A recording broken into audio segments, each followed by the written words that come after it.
Hello everyone and welcome to Athena Games. Today is a Wednesday night, so it means we've got another flight night for you here tonight. Elliot's not in the booth with myself, David Lincoln, this evening. He's actually playing tonight, but in the booth, making his stream debut, is Richard Connolly. Hello. So, let's get the booth cam open. So, hi. So yeah, as I was saying, Elliot's playing on the stream tonight. He's going to be playing against Toby Maverick Brown. We'll get onto the lists in a minute, but I thought it'd be nice to have a little chat with you, Rich, before we got the game started tonight. All right, why not?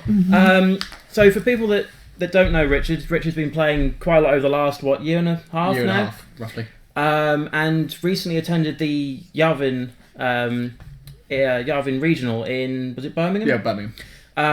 So how did that go for you? I won 3, lost 4, so it's not ideal. But So it's pretty bang on average. Yeah, really, yeah. So what did you run on the day then? I ran a Decimator with Veteran Instincts, Hotshot Co-Pilot, Gunner, Engine Upgrade,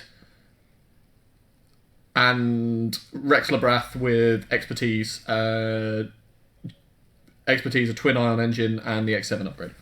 Cool. I must admit, I do like your use of Rex Labrath, because before, or a few weeks ago, we had I joined you guys actually in Yarmouth to test out some of my Tiny Mind Link shenanigans, and you rocked up with, wasn't it, Rex Labrath, Omega Leader, and Countess Ryad. And you were the only one actually on that day beating a Paratani list. Yeah, he got unlucky there. I managed to... We pushed through like 2 crits on Fenrir in one go. It was a bit unlucky. That Expertise combo, I think, really opens up for his ability, though. It's quite nice. Yeah, sadly, it didn't actually play out like I wanted it at Yavin, and I've switched it. I've done some more upgrades on the Desi and switched it down to Ryad with Duke since then. It's a really nice combo, especially against certain things. Like when you're up against a Ghost or a Falcon, it just tears it to pieces. But it was more often than not, because of the level of the amount of green that people are stacking, I found myself pushing for target locks all the time just to try and frantically modify dice to get damage actually through. It wasn't good. So I've since changed the list quite drastically. Yeah, no, I noticed you're rocking actually at the moment with a Desi Rexlar, as you were saying from Yavin. I think you've done any tweaks in it since then. Well, it's now Desi Ryad. Oh, okay. Which lets you buy Vader and Dauntless for the Desi. And then Ryad has Duke, which synergizes much better with the Hotshot. So it's better. I kind of miss Rex when you fight in Ghosts and stuff, because he's fun. He's so much fun. He just rocks up and take loads of dice. It's fun. Here's a Ghost. Do you want to have 4 crits a turn? Yeah, go for it. when you get through the 6 shields it's got. Yeah, but, it's really cool. It's not quite as good. I just needed anti-ace insurance, and now I have Vader and the Duke ship, so it's you've got lots of that now. Yeah, I do like. I played Tim actually at the weekend. He played something a bit similar to that. Actually, I think it was. I think he actually played my list, and Vader. He told me about this. I think he used my exact list. I think he actually used Darth. I think he used Darth Vader and then used Kylo Ren on... oh no, he did use Ren, didn't he? Yeah. Which is nice to get to see the grandfather-grandson combination kind of thing. I think nicely. He used my Decimator, that's what it was. It's the same Desi build as mine. Yeah. If it had the engine upgrade, it certainly is. Yeah, he did. It was moving around like no one's business, getting out of range in arcs and everything, and especially at PS10. It comes out PS10, and it can move that boost is so far on a large base. Oh, yeah. It's just, that makes a huge game changer. So let's actually go over what we've got this evening. As I was saying, we have Elliot and Toby Maverick Brown giving this one a go. Elliot's using a list that he's been using quite a lot recently, his Corran Horn, Cassian Andor and Biggs combination, which I've actually played this a couple of times. It's nasty. Yeah, it's quite unpleasant actually. I played it a couple of times myself. I think actually only once, I think. But it's quite horrific. Yeah, it's got some definite. It's nice little tasty combinations in there. It's that tack jammer that really makes it scary. Yeah, no, it's when when you've got the shots have to hit Biggs, and there's an extra defense dice coming Biggs' way because of the tactical jammer on Cassian. It's mean, really mean. Yeah, I mean, making Biggs that much worse is hard to get rid of. Is always going to be a pain in the rear end. Yeah, but but it's always fun to see a few different things out on the table, which is exactly what Elliot's done of late, which is always nice to see a Ewing. Oh yeah, definitely nice. It's a rarity these days. For a while, we always had the issues of what really is the Ewing. Is it a support ship? Is it a actual out and out fighter, or what? It left us all thinking what it really is for a while. And with that in mind, I think Cassian he's got all those stuff going on. Cassian could well and truly be alive at the end game, which is something that you wouldn't necessarily normally see. We played we had loads of U-wing builds the U-wing went down really, really quickly. They're not tough. No. That is certain. They are not tough. I mean, it's the horrible Rebel catch-22 of you're almost required to have Biggs. Yeah, which I always find really irritating. It's one of the most irritating things about flying Rebels. Is that in a lot of if you're going to fly certain things, then you need Biggs. Yeah. There's obviously things that you don't need Biggs, but in a lot of lists, it's like, oh, I want this. I want a U-wing. I almost have to have Biggs now. Yeah. It's a shame.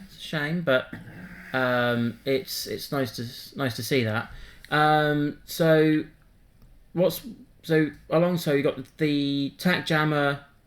Intimidation, which is a nice little addition. That's new since I played it last. Yeah, no, Elliot's been tinkering out quite a lot of things recently, which is nice for it. So the boy knows how to mix things up. Been tweaking, mixing things up. That's interesting. Intimidation's probably I can see how that would work. It came out in the M3A expansion, if I remember correctly. So it's nice to see some other parts of that expansion be used. Obviously, for those as well who haven't been overly keeping up with what's been going on of late, there is some new ships on the way, and that is the Sea Rock Cruiser. And alongside the Sea Rock Cruiser, you get the new M3As, which I must admit I did have a little look through, and some of them are like really crazily ridiculous. I really like the PS1. I love that ability. Its ability is if at some point during your defense or attack, if you have all matching symbols, you can add another one of the same type. Correct me if I'm wrong. That's at any time, isn't it? So at any time. If you've target locked for 4 hits. Yeah, you could. It still target works. lock or focus combination to 4 hits, and then you potentially have a 5th through. Yeah, and that's works on any upgrade, so any cannon or missiles or anything like that. Oh yeah, and like even defending, you could take an evade token, roll up with three evades naturally, evade for the 4th, use the ability for a 5th. It's huge. Yeah, it's really, really cool. Yeah,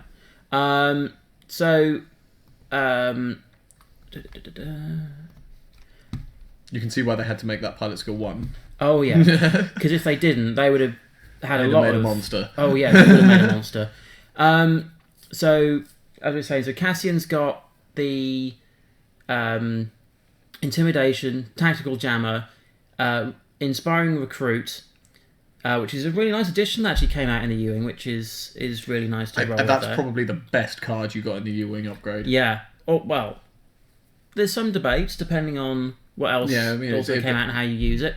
He's gone for enhanced scopes on his U-wing as well, so he's going to be moving at pilot skill 0, so he's going to be moving as the first thing on the board. That's going to help. Zeborilius to give him the I don't mind if I'm bumping you, I can still get my shot, and at -1 agility. Nice really well with intimidation. Nice little synergy there. And obviously you got the pivot wing title, which really makes the U-wing sing. And obviously the tactical jammer there to help make Biggs even more tankier. So Biggs has just got R4D6, who is the astromech that you can take stress if there is more than 3 uncancelled hit results, to bring that attack down to 2. You don't really then care about the amount of stress he takes because it could keep him alive longer. I mean, let's be honest with Biggs. You're not really worried about him beyond taking a few hits, are you? So no, and obviously integrated astromech to effectively give him like an extra net hull, which is nice. Corran Horn is not as expensive as we normally used to seeing him. He's only coming in at 40 points here. So he's got the Rage, R2 astromech, and advanced sensors. So he can do his Rage first, then do a green maneuver to clear one, and then obviously you could do the green maneuver first, or could potentially then Inspiring Recruit that second one away using the Inspiring Recruit for that. He's actually got multiple ways of clearing their stress there. Which is nice. Moving on to Toby's side of the board, this is a bit more, well, let's put it simpler to try and get through as a list because he has 4 of the same ships. Toby's list is the infamous Barons of the Empire, or his circus barons. Flying Circus. Yeah. So he's got, as you can see on the overlay at the bottom there, on his cards, he's got 4 different colours to symbolise which one they are. On the side of him, he's actually got the 4 different colours painted. So he's got the referring directly back to each one, so at least you aren't going to have any damage manoeuvring around, which you had at Yavin. Yes, I did. But we'll move past that. Yeah. So I'd like to forget about that. Yeah, so do I. So what Toby's got, he's got 4 Barons of the Empire, the Pilot Skill 4 TIE Advanced prototype, with Push the Limit, Proton Rockets, and Guidance Chips. If those aces can stay, or the prototypes can stay around long enough, that could do a lot of hurt. This is going to depend on how fast Biggs goes down, isn't it? Well, this is an interesting idea. If Biggs is just outside of range 1, and he should be, shouldn't he? Yeah, and in theory. Yeah, and if Toby decides, right, I'm gonna do a Tiger Lock focus and then fire my proton missiles at range band 1 of Cassian Andor. He could die. He could die really quickly, and Biggs is then left there going, well, that's just messed me up a little bit. Yeah, because you can do that, can't you? Because obviously you can elect to fire the missiles that can only be fired at range band 1. Yeah, if Biggs is out, then that was one of the previous FAQ nerfs of Biggs, to say at the point of when you attack, you declare the weapon you are going to use. So yes, you may have a primary shot, but you're going to decide to use that with the range band 1 proton missiles. So that means a 5 dice light up at a 1 evade dice Cassian Andor. It ain't gonna take much of that to kill him. That's gonna hurt. I mean, yeah. In theory, you'd be quite happy if you expended all. If you had to expend all 4 to take Cassian Andor off the board in that first engagement, that would be worth it. Yeah, he's worth 33 points, but it's what he adds to the list that really matters, I think. Yeah, because you'd lose the irritation of the tack jammer. You suddenly Inspiring Recruits suddenly no longer in play. Intimidation no longer in play. You take a lot of threats to your barons off the board window immediately if you can do that. And the way the barons work, you could potentially have them going after Corran Horn the turn after, and then Corran Horn is structurally wounded. But we're going to have to see how this game plays out. I'm not 100% sure who actually has the initiative. According to the overlay here, Elliot has 99 points. So it's up to Elliot here on who has the initiative, but there's no pilot skill matches at this current point in time. One thing to always consider though, because it's happened to me a few times, is the damaged cockpit crit, and also being able to place the first asteroid. That could be a crucial thing in the setup to this game. So it's going to be interesting to see how this one plays out. Part of me thinks Elliot should get this because of the firepower, and because there's Corran Horn on the board. Corran Horn is unbelievable in his ability to be able to attack twice. So if you proc Rage, you get 2 shots at one of those barons at one point. Yeah, with a reroll on both. Focus on rerolls one. on both. Focus on one of them. That could be huge. That could be huge in terms of the outcome of the game. That could be potentially, if you roll into range band 1, potentially kill one, blank out, kill a second one, blank out, And then you kind of like, well, I've dealt with half your force in one go. I'm fine to take Corran's ability here. Yeah, I mean, the way I can see it going the other way, perhaps, is if Toby can sneak out of the range band 3, close to range 1, and just blow Cassian away. Yeah. If he can manage that, then Corran Horn blow the game wide open. Corran Horn, yes, he has 3 evade dice, but if Elliot's not seeing where everything is, actually no, the point you declare it, potentially when you declare missiles at Corran, Biggs is also at range 1, but it's more likely for those rockets to go off at Cassian straight up. Elliot could also fly around that. I mean, if he decides that Biggs isn't going to use the tack jammer in this game, he's just going to say, okay, it's more important for me to have the Biggs ability at range band 1 to block, so that Biggs has to take the prockets. Yeah. Then he might realise and fly around that. Yeah. So even if he ends up flying like he's actually got set up on the side of the board here, sitting somewhere like that, okay, yes, you don't potentially get it unless you've got. I mean, the Baron's coming around underneath the screen here. What you're essentially doing is sacrificing the use of the tack jammer on Biggs in order to make sure that some of those missiles go on to Biggs. Because ideally, you don't want Biggs going down without the use of prockets.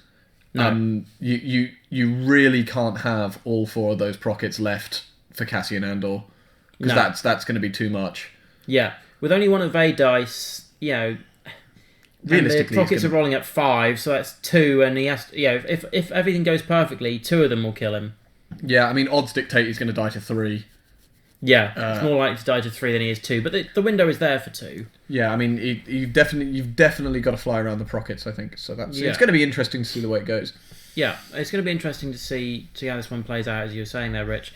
But we'll just have to see. I think as I say in most games, with these being aces and the way they want to work, that first pass is going to be crucial into the outcome of the game to decide how the first engagement could also decide who comes out on top.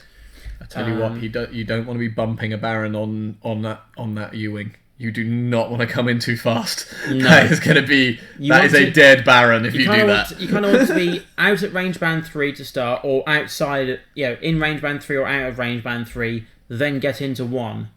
You don't want to be range 2, having to go a slow ball, and then Cassian just goes, I'm going to go like about 3 or 4 straight here and just block you off. Because that's the last thing. That's the last thing Toby would want. But the early game, I think, is, like I said, he's going to dictate how this one goes. I like how Toby actually flies these Barons really, really nicely. He's been flying this for a long time. He's been flying this on and off with. He's been playing some Rebel stuff as well lately, but he seems to do really well with this list, and it's always one that sort of scares me, even if I have higher pilot skill than him, because you've got that threat of if the dice don't go your way, I've got the attack to then come right back at you. So you've got to make your shots count. Yeah, I mean, if you get caught at range band 1 of multiple Barons, it is. You are basically terrifying. Toast. Yeah, you tend to just fall over. If if your list lacks repositionals or you mess it up slightly, you're gonna take a lot of damage very quickly. It's quite terrifying. So one thing to also point at note is we have a few events coming up here. Elliot's put these in the overlay for me. So the first one we're going to get to is the Magic the Gathering Preliminary Pro Tour Qualifier, which is coming here on the 18th of March. So that is Saturday, isn't it? At 10:30. The second one I want to bring your attention to is the Escalation Tournament, which is actually happening on Sunday. You playing in that, Rich? Yes, I am. Unfortunately, this isn't going to be streamed. I'm not actually going to be playing in it because I've got some other commitments to focus on. But it's going to be fun. As Escalation goes, like I said, I don't necessarily get on very well with the format. But it's interesting because it makes you think slightly differently about how you build your lists. Yeah, that's the reason I like it. I mean, it's never the most. It's not the most competitive format, but it's kind of giggles to think outside the meta from time to time. Well, we had that. We actually played first round at the last Escalation, didn't we? Yeah, we did. You played with, was it old Terry and Terry and Mal? And I thought, I'm going to think this is outside the box thinking. Kanan Jarrus and Zebarilius. That was the one. And docked them together because they were two ships starting off as one. It was fun until I ended up doing a 3-bank over a rock, which then killed it all very quickly. But yeah, it was a lot of fun. It was a good tournament, that one, actually. In the end, the only round I won was the last one, and it was actually my 18-point Zeb that was the difference between making it and losing it. But yeah, it'd be nice to see how people do in that. Wojtek is actually on a run of tournament top placing finishes at the moment. He came second at the Hangar Bay tournament here a couple of weeks ago. He made a top 8 finish at Yavin. He made a top 4 finish. He made a top 4 finish at Daventry last weekend. Yeah, he did, didn't he? So it'll be interesting to see if he can continue that run. Because he's going to be playing. I think he said 5 tournaments in 7 weeks. I don't know about you, but I think that would kill my brain a little bit too much. The machine. He's got his escalation link list all mine linked up, I believe. So it's going to be mine link escalation is going to be interesting. And the last thing I want to bring your attention to is also going to be happening on the 18th of March. Is the Final Fantasy Opus 2 release tournament. Like Magic for me, I don't know very much about the Final Fantasy game. I hear it's getting quite popular. So for those people wanting to play Final Fantasy, there's a tournament here this weekend, starting at 11:30. So the boys are about to now get about the game sort of started with. So let's get our lovely timer, which is in somewhere else, which is easy to find.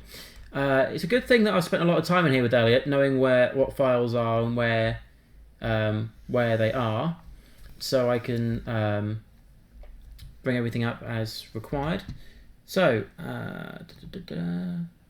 right, so let's get the game underway. Right, like we were saying earlier, Elliot does have the initiative on the fact of his list is 99 points. We don't know if he's going to take the initiative or not. It'll be interesting to see how this goes down. Like I said, we think that maybe the first round could be the crucial round, or first round of shooting could be the crucial round. I think if Toby's very knowledgeable and can work out that if he rolls into just cover range band 1 on Cassian and use those pockets on Cassian rather than going, I have to hit bigs, we could see a Ewing lighted up in one turn of shooting, which will be a shame, but I mean that's the way he's got to do it, right? He's got to. Ooh, and this is an alt art Cassian Andor card. I actually really like that one. I've not seen it. I think it's one of the Fantasy Flight ones. It's not a Paul LaRue one. It's got the Arabesh, the Star Wars text all the way through it, so you need to know your stuff on this card. For those who don't know, Cassian Andor's ability is at the start of the activation phase.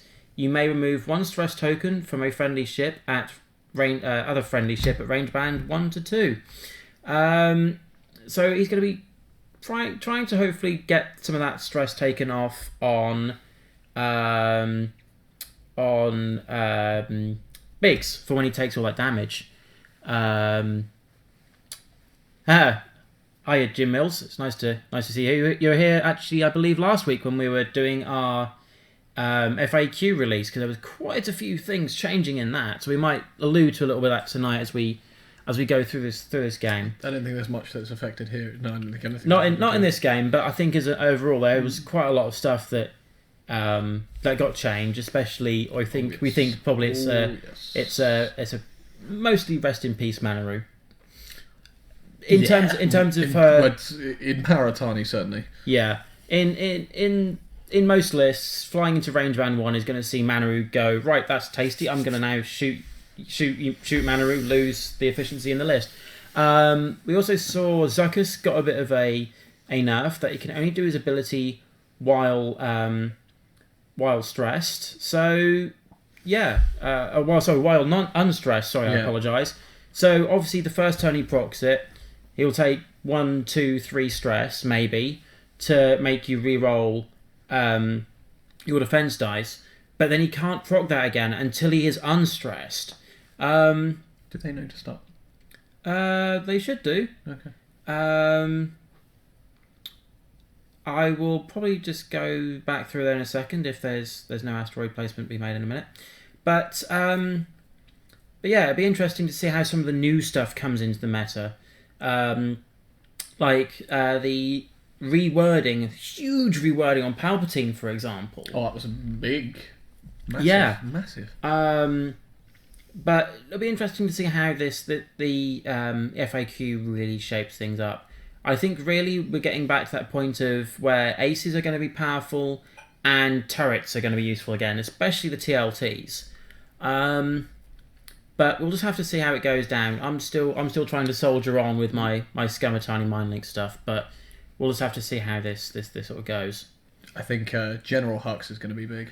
General Hux is already big. General Hux is already a big thing. I mean, he replaces Palpatine now. So where once you might have used Palpatine, you might use General Hux now. Yeah. If you're going for that kind of efficiency list where you just kind of make your aces really strong. Yeah. So as Elliot laid the first asteroid, he has taken the initiative. So let's just get back on to Hux actually, because I played in the Hangar Bay tournament the week after you went to Yavin, and in my very first game I came up against Max Bull, and he famous man of many YV666. Well, yeah, he was. Yeah, he brought was it three or four Trandoshan slavers? He brought I think he got either 4 or 5 in an escalation list somehow. I can't remember. It must have been 1 per round, so he must have got. Yeah, but basically he ended up 2nd or 3rd in the tournament. First, I think. Didn't he? No, he didn't think he'd win it. I think he came 2nd or 3rd, but it was completely and utterly crazy. It was mad. But I played Max first up in the Hangar Bay event, and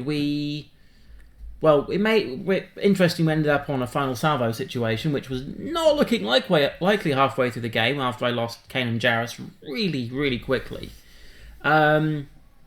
But anyway, so he had Major Strider and General Hux. Basically, he would take the stress himself, and then pass the ability to have effectively attack focus. Can't spend any for defense. I mean, it's got 1 agility. You don't mind about that, do you? Well, it wasn't necessarily on that. It was more on like his aces, which was Major Rhymer in the bomber, and we took Rhymer. Yeah, he took Rhymer, and also he took Duchess. So as the game went on, I'd lost Kanan really quickly, to a point where it was just Lebo at 52 points left. Rhymer went down, I think, at about that same sort of time as well. So it was just Duchess and Major Stridon. I had a situation towards the end of the game where I was like, oh, actually, hang on a minute, I'm pulling this back somewhere completely out of the blue. So in the end, Stridon and Duchess were on, well, actually taking damage, and at one point, actually, Duchess acquired the damaged cockpit, which pushed her down to pilot skill 0, which was huge. Yeah, it's a nasty crit on a striker. But still, he soldiered on really, really well, managed to kill Stridon. So there's a 26-point Duchess who had 1 hull left, and my Lebo, who was 52 points, 26 at half points, with also 1 hull left. So we ended up with a 26-point final salvo. I lost it just because of the sheer fact I had only 2 dice. I mean, yeah, you wouldn't have as many but dice. At least I rolled up with I think it was either hit or crit focus, and even with the additional dice, that third one blanked. It's pretty good for losing Kanan so early. Just to get that with Lebo was amazing. Lebo is my hammer really, because you played that actually after we played the Hangar Bay tournament in October. Yeah, we did. Did we? Yeah, because you played. Was it old Terry, Fenrir, and Manaru? Yeah. Oh, yeah, it was Manaru. Yes, it was Manaru. Sorry. And I don't think Lebo missed the dice all night. he was rolling. He was rolling. Oh, I remember that now. Yeah, he was rolling on fire. He's not been rolling on that much fire since, but it was crazy. Just the amount of output he was doing every single turn, rolling up with 4 dice on his HLC, 4 hits on his HLC, which is ridiculous.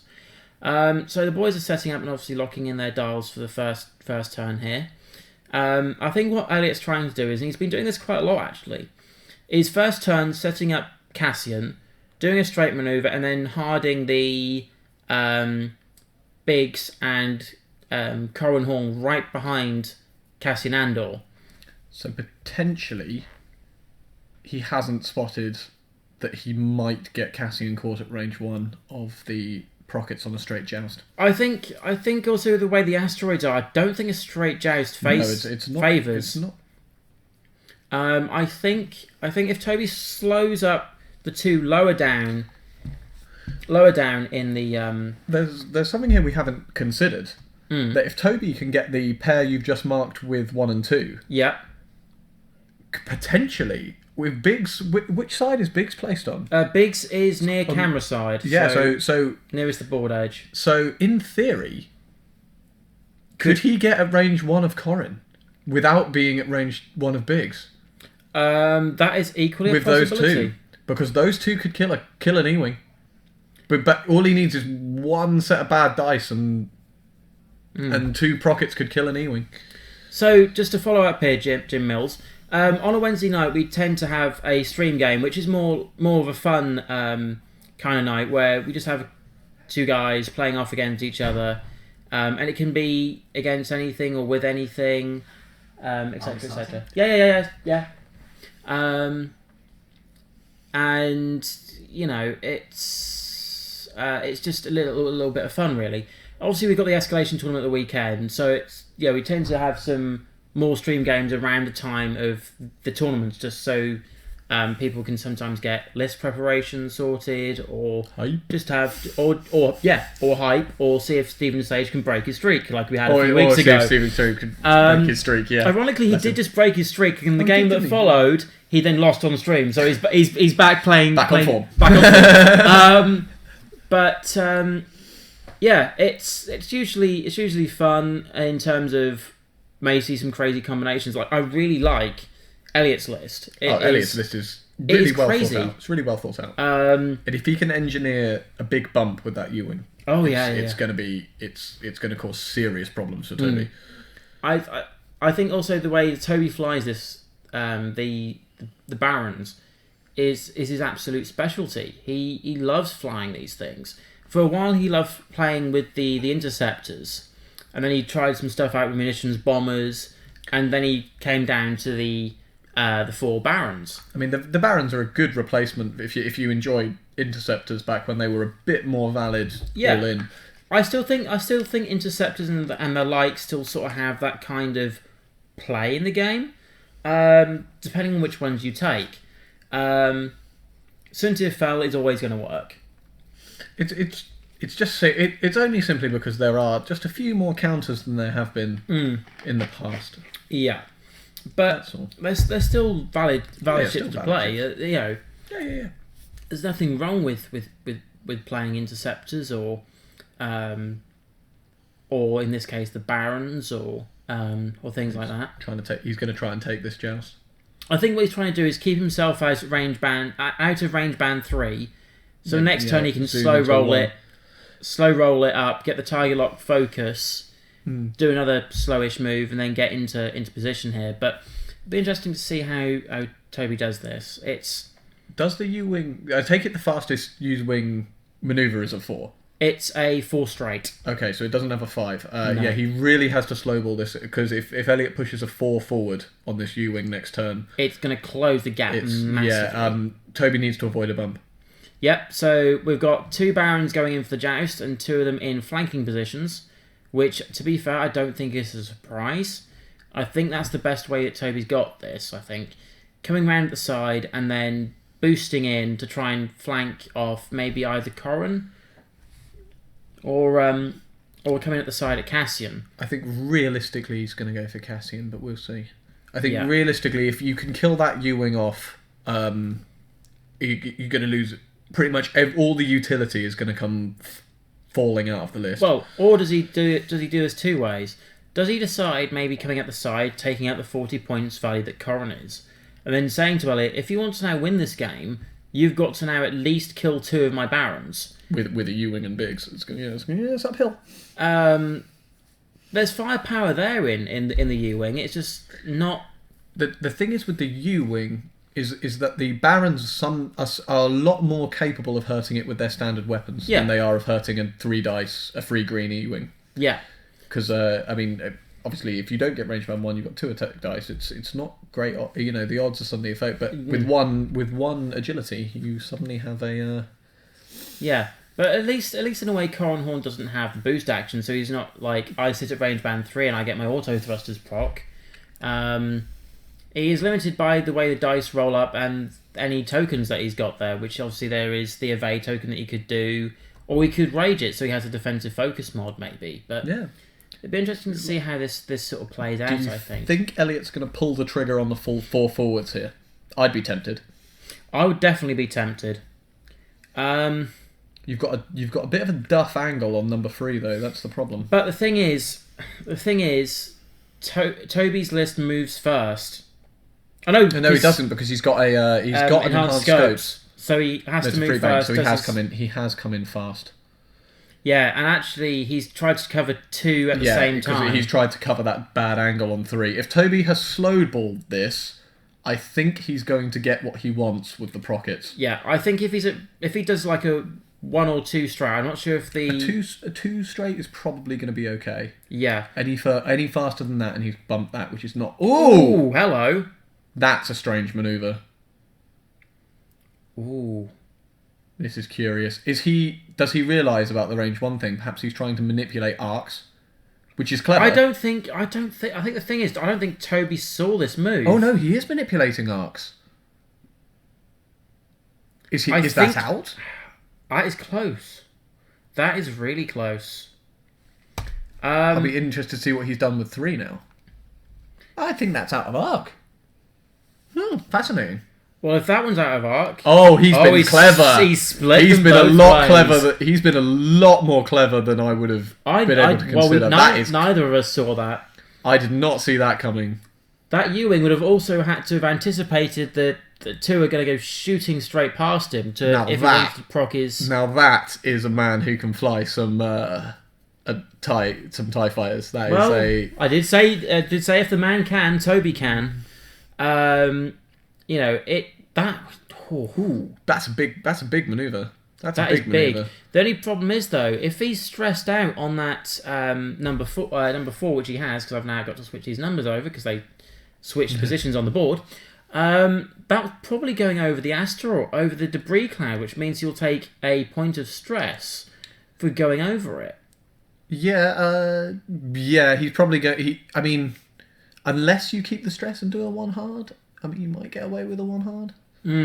Slipping the arc was more important than taking a second stress, regardless. If he wants to just run away straight over that asteroid, there's not going to be a great deal. No, that you can chase him with. So, on the unlikely event of a crit, it would be very irritating. In fact, I think that's the plan. Cool, Toby really is actually going for this. I think that's the plan. I think the plan is to take the hit. I think also what's quite clever is he's moving around Cassian. Yeah, so if Biggs and Corran are playable in terms of attack wise, neither of them are going to get the extra evade dice through the tack jammer. Corran Horn's movement here is going to be very important because it almost looks like he's going to have 2 and 4 available to nuke that E-wing, which potentially is. Well, that's got to be the best opening target he's got. Through debris, it's going to be an uphill to actually kill him. But... And if Elliot thinks he is, hello a minute, there could be 3 Barons on the way here. Depending on where Corran ends up, that could be very scary. He hasn't got Deadeye, so he hasn't got. He's a barrel on boost, so none of them actually have the. Just the one. Number 4's got a procket. Yes, because he has to have the focus token to fire them. He doesn't have to have the focus token. Oh, Bigsy boy. You're at least getting a shot from one of them. Is that going to be a procket shot, do we think? Is he going to burn the prockets here on Biggs? Just the one? But then he's going to take 2 stress to nerf that down to... Or 3 stress to nerf that down to 2. Yeah, quite. Unless they're crits, because he can't do it for uncancelled crits.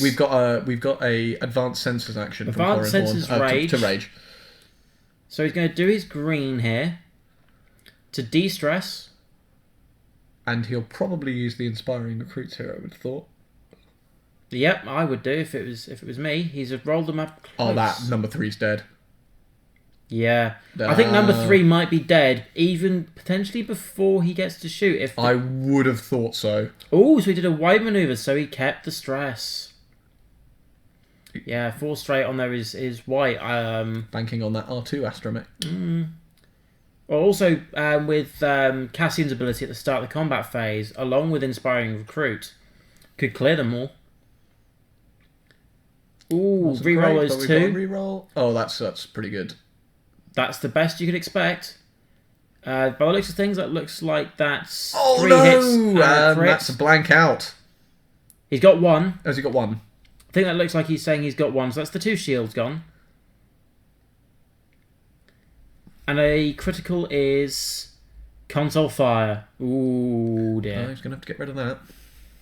Well, Biggs is going to have a shot at him now. Yeah, it's the Bigsy boy. Yeah. So was that number 3? That was its, number 3 3 lost its shields and took a console fire. Yeah. So move shields. Oh, sorry, it was number 3. Sorry, my apologies. Remove shields.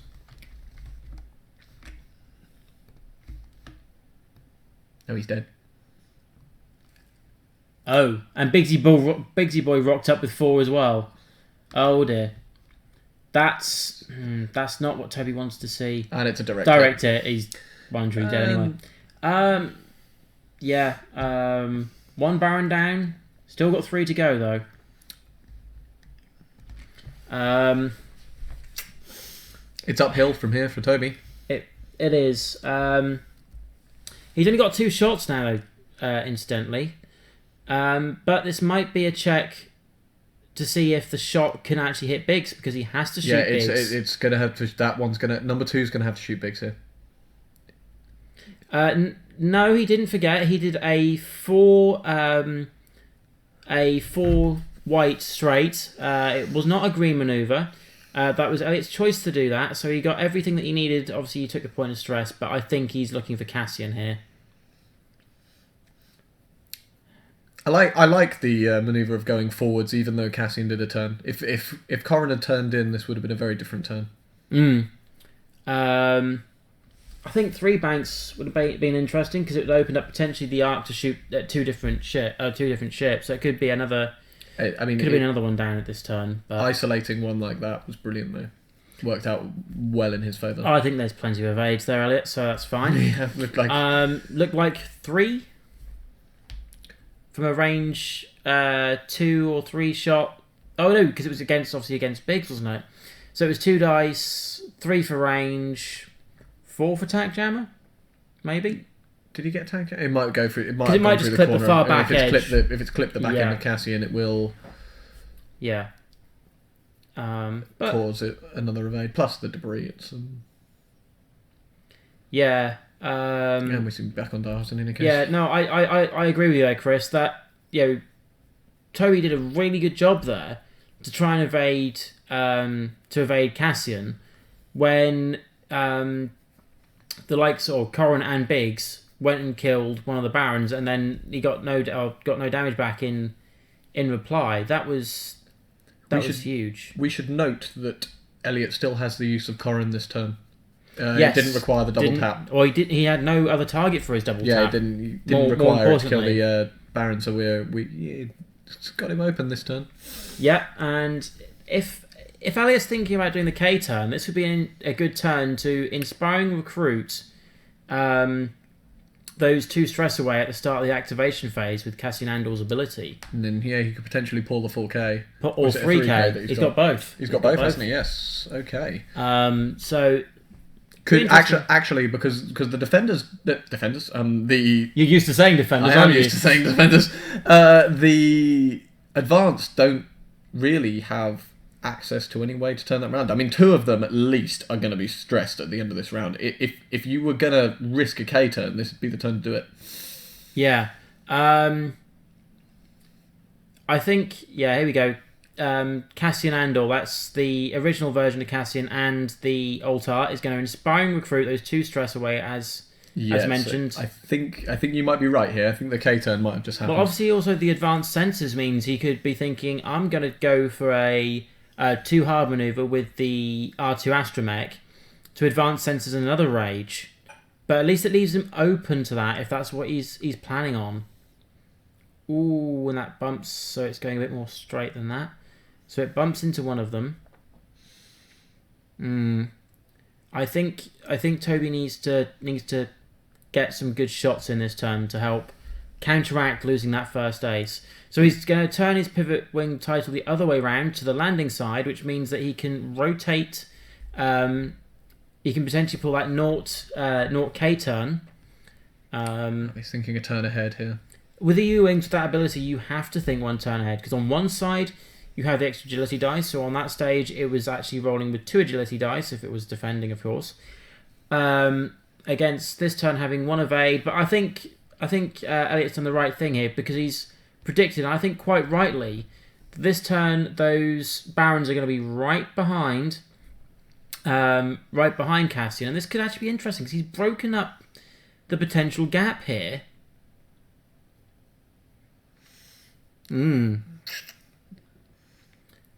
Well, let's see what goes on. So it's these two that are going to have a tough time. Yeah. Also, was Toby on the debris cloud last time? No, I don't think so. He'd have taken another stress if he was. Oh, it might have been that they were so close together that when he removed one of the stress, it looked like there was 2 there.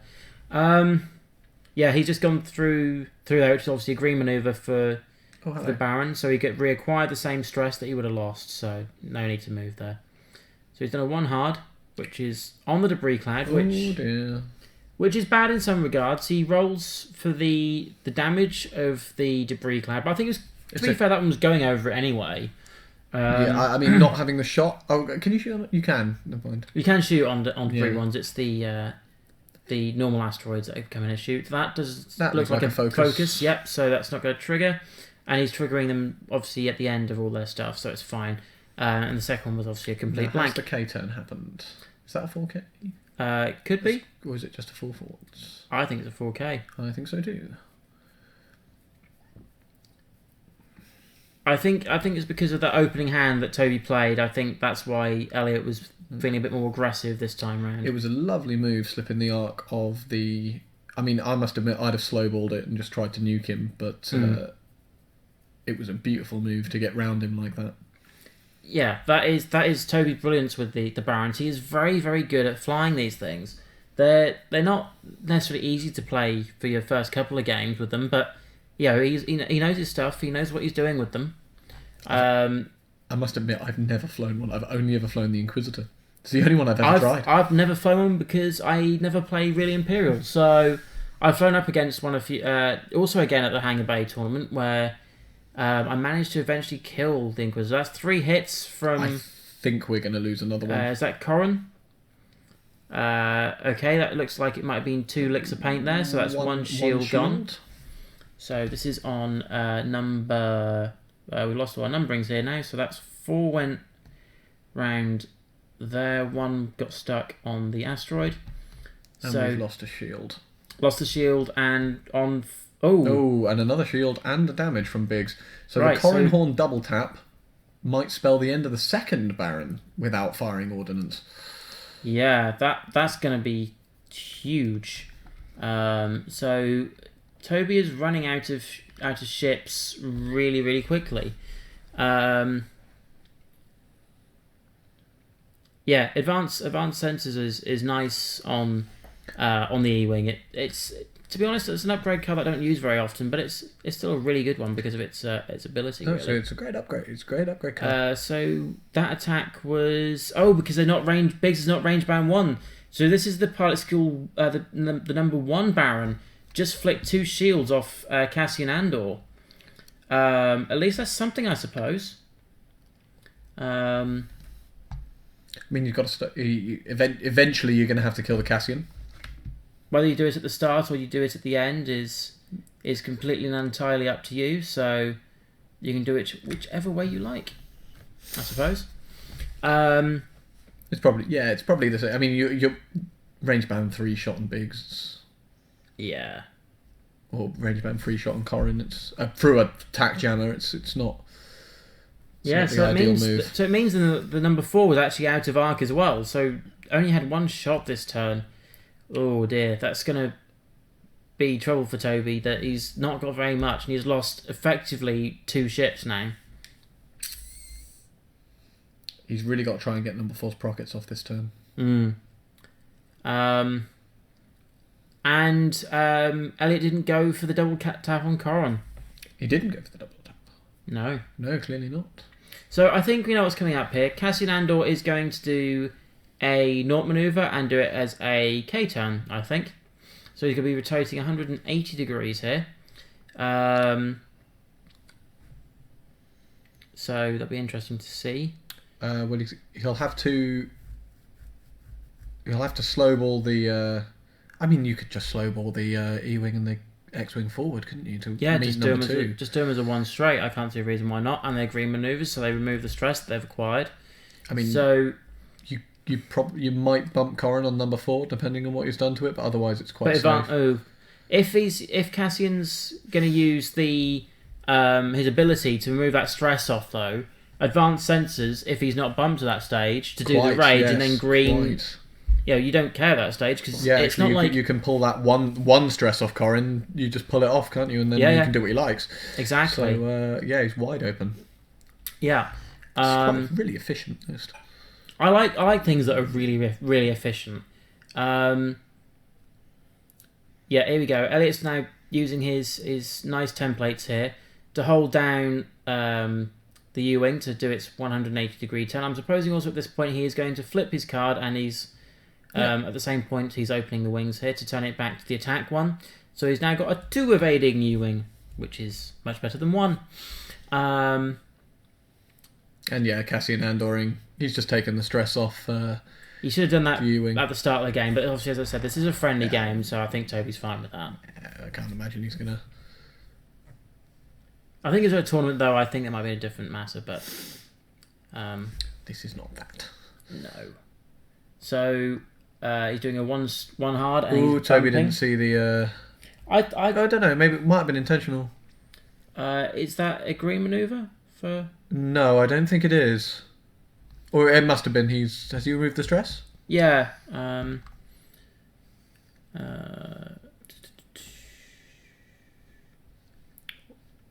Find out very quickly. Yes, it is. Yeah, it's a green. Wow, they are good. Yeah, much better than we thought. Yeah, definitely so. So used to flying defenders now. I'm so used to flying Fen Rao. So it's that is. I think realistically, he's going to have to boost that out of Corran. If he's not out of Cassian's arc now, he'll have to boost out of it. Boost. No, he's going to sit there. He might be out of it now, to be fair. I think he's just going to take that risk now, to be honest with you. He's on 1 hull, this one. Oops, he says, moving the I think he might be out of arc anyway. I don't. Now that's a scary position.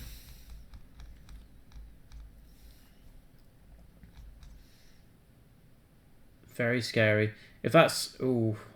I don't know. Actually, he's going to barrel it back to make sure it's outside. Yeah, it's outside of the arc. I mean, it just depends where the double tapping Corran decides to go. Yeah. Obviously, if it double taps this time. I mean, that might have been why he was saving it, knowing that he was going to try and take a joust against number 2. That may have been... slow ball here could open that guy up to a very large amount of E-wing pain. I think not necessarily the E-wing. That was Biggs moving at PS5. I imagine he's going to keep Corran in line, which is going to leave this number 2 open to imminent demise. Yeah, I think so. Unfortunately, in this case, but it looks like it's going to slip the arc of number 1 as well, which is going to cause another big. Here we go. Here's the rage that we talked about. The advanced sensors rage, so he gets the focus and he does a green maneuver, doing a 2 straight. Oh, it's a 2. Yeah, so he's going to take a range 1 joust against this, which might is be going outside of range 1. Actually, looking at it, but if it's range 1, he's going to take a procket. And if it's not range 1, unless he's forced to spend that focus on defense, of course. I don't think you can do that, Elliot, because you use Oh no, because he didn't use it. Of course he didn't. He only had one stress there, so he's You can. He's totally done a green maneuver because he has an R2 astromech, and it was green anyway before even considering. And it's range 1. Ooh, this is gonna sting. Well, if this rolls up really nicely, and then Toby has to spend that focus to survive. Reroll there. Oh, 4 hits. Oh dear. Yeah, if Toby has to spend this focus to live, it's going to be problematic. Yeah. He does have 3 evade. Oh! I can't really see it. It looks like there's 2 licks of paint in there. He's going to spend the focus to turn him up, so he had an evade, focus, and blank. So we've got no prockets, but 2 going through, removing the shields from 2. Yep. The temptation has to be there to double tap this turn, surely. For me, I think the double tap temptation is now really on. I'm not going to lie, I totally would double tap to finish 4 off, but that's just... I think he's showed admirable patience there. In more... wait, no. I'd have got overexcited, I'm sure I would have. Corran Horn isn't going to take any defence against this, because it has to hit Biggs again. Well, now he's got no prockets, because the prockets could have shot Horn. Well, if he rolls 2 hits, he doesn't have to take any stress, of course. Or if he takes crits as well, but... that looked like... Did that cause any trouble for Biggs there? Didn't look like it. Oh no, here it comes now. It's now coming in. Here it comes now. So we'll just have to see how this goes. That looks like... Oh, a focus and a blank. Ooh, well no, we rolled, so it must have been a hit. I think that was evaded anyway, so... Corran's double tapping. Yeah, I think he had to. Corran's double tapping. So this is 4 dice. Admirable patience. He has the 2 dice to reroll, and he has the focuses there. That's another 4 That's hits. 4. This is going to be a dead Baron. Well, let's put it this way. This is at least 1, because he only has 3 evade dice on this. Barring decent luck here, this is a dead Baron. That might be 3. Is that 3 evades? That might be 3. Let's count the damage cards as they come out. No, 3. He is dead. Wow. There must have been 3 focuses then. Or an evade and 2 focuses. Oh, wow. You joust Corran. Wow, You're going to have a bad time. That is a shame. That is a crying shame. I thought that at the start of the game, Toby had a real good chance with this, you know? No, me too. Just because of the change to Big's wording with munitions. I thought that would give him the edge, but it's just not panned out. And Corran Horn has essentially just been deleting a Baron a turn. He's just... Yeah, I think deleting's the right word here, rather than saying destroying. He has just been wiping them off the board. And I mean, he's only taken 3 out. Due to the angles, we've got another free K turn here. Just a completely... you can take a totally free K turn here. Oh, both of them can take K turn. Yeah, I wouldn't even mind Elliot doing a 1 hard or 2 hard right with the U-wing here. He hasn't got a 1 hard, so he's got a 2 hard, which is white, so he could do that. Okay, yes, it's not the best manoeuvre for him. It doesn't clear him the stress, but does he decide to do a 1 straight bump and then open himself up to do the K turn next turn? Because remember, he's going to be moving at pilot skill 0 here. So, yeah, it'll be interesting to see what he does here, I think. The U-wing actually hasn't got a lot of options. I think, bearing in mind, the U-wing's not taking much damage here. If it was me, I would do a 2 hard. I know it's probably going to bump number 4, but you're then sort of flying in the right direction to catch it wherever it goes. It's not the end of the world, is it? No. I don't think it's going to take shots from both of them, especially as number 4 is not going to be turning around.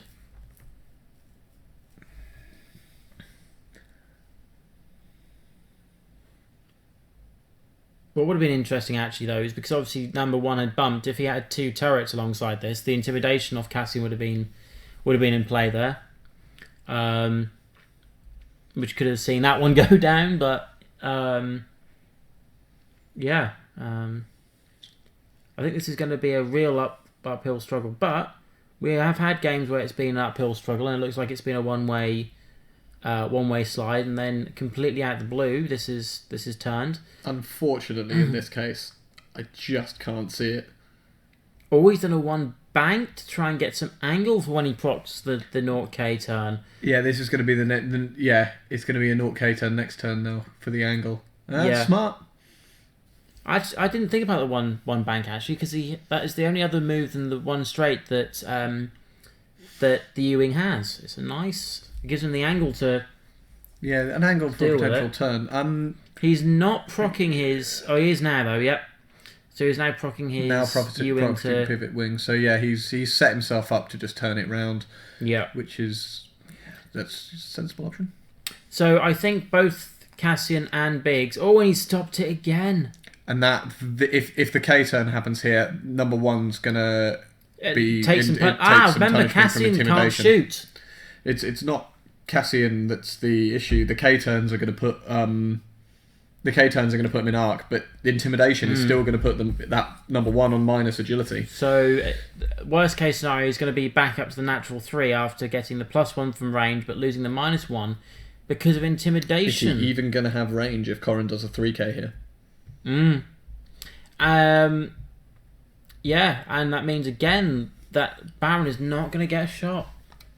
Oh, Corran can't shoot. Yeah, Corran, ignore me. Yeah, Corran can't shoot, but still, it gives him the idea for next turn to be able to go, I'm just going to go 1 straight, or 2 straight, or something like that, just to clear the stress effectively. He doesn't need to worry necessarily about Cassian's ability here. I know, the K turn for Biggs has happened, which I mean, imagine he's done one for Corran as well. Yeah, I can't see a reason why not here. And I would also do a 4 on this as well, not a 3, I would do a 4. I don't know, because Biggs was behind him, so it might be a 3. This could be a 3, I suppose, but I would probably go 4 because it gives you the range, and if Toby had read it, he's doing a 3. It just pulls him back in line. Yeah, the token actually that Elliot put down there was the slam token, which is the same as effectively disabling his weapons. Yeah, I forgot he actually uses those tokens. It's not the weapon disable token. Yeah, it's normally only the K-wings that have that to them, so it makes sense for Corran's abilities. I mean, same practical effect. Well, obviously, the 2400 and 1300 with their advanced slam potential. Not advanced slam, sorry, burnout slam on the illicit slot that they can get through the smuggling compartment. That's doable. But it's predominantly the K-wings because they have that ability open to them. But yeah, I think number one's really in a rock and a hard place here, because if he attempts a hard one, hang on a minute, are they not attacking this turn? Is there no shots on? No, it doesn't look like it. I think Biggs is out, and the defenders are defenders done it again. The Barons are certainly out. So if I imagine that we're going to see 2 forwards from the E-wing and the X-wing, and the pivot wing move from the U-wing. Well, bearing in mind of what Elliot's going to want to try and do with the U-wing, I wouldn't be surprised if Corran actually does a 1 bank. See, the only reason I think not is because number one is either going to have to do a hard turn, in which case it's going to put itself straight in Cassian Andor's front arc, or go at speed forwards. In which case he's going to have to go over it, which would put you in arc if you did a 2 forwards. That's the only reason why. Or you could do a bank and put yourself straight back in formation heading the other way, but you are heading straight towards a rock, so you're going to have to move around it in any case. We'll see. Yeah, we'll have to see how this... Obviously, there's the pivot wing manoeuvre. Yeah. This game has been going at really fast pace as well. They're not been playing slowly since they got the game started. It's been pretty action-packed throughout this. I think as ships have been going down, Toby's been a bit more careful in terms of where he's playing, but he did play that nice, really bold maneuver to get that to work. Just so you're aware, Chris, the advanced sensors is on Corran Horn, not on the U-wing. He's got the enhanced scope, so he moves Cassian Andor at Pilot Skill 0, but then obviously has him at Pilot Skill 6 for the shooting phase. Greetings, Commander Cephalo. Hope I pronounced that right. I'm obviously normally here sitting where Richard is this evening. As long as you didn't say Commander Syphilis, I think we're okay. I think we're fine. But yeah, it's been a very fast-paced game. This has. Oh yeah, we've been moving quickly. Yeah. I think unfortunately experienced players. Yeah, they're very experienced players.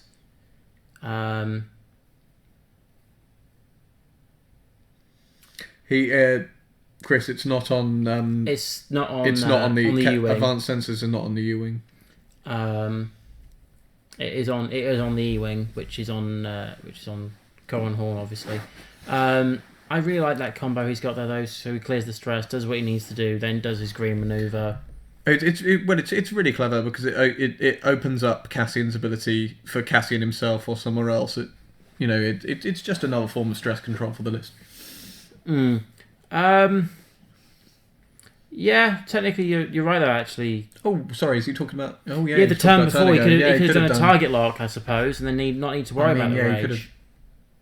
He could have. Yeah, you're right there. He could have done a target lock. Oh, he did the banks like you were saying.